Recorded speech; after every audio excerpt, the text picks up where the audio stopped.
Well, I mean, the big question is what exactly happened in Banjskoj? Who was behind it? Now, there's all sorts of theories, there's all sorts of arguments. Of course, the two sides will take very different positions.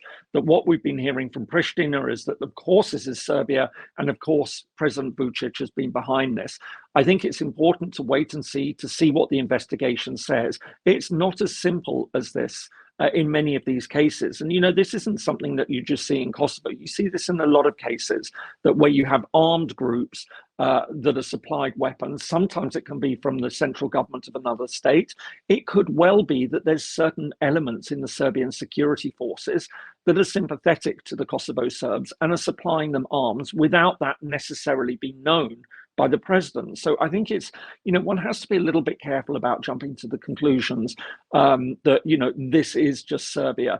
It's not to say that Serbia wasn't behind it. It could well have been. But I think, we need to have a proper investigation. But in the meantime, it's important to recognize that a lot of what we're seeing at the moment is also being driven by the actions of the central government in Pristina.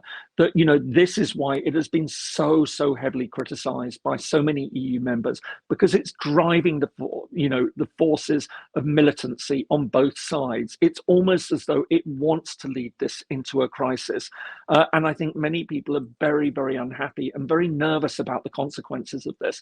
So I think, really, again, it's about trying to find a political solution now. It's about standing down those special forces and about engaging and putting in place a association of Serbian municipalities, and then taking it forward to the next steps from there onwards.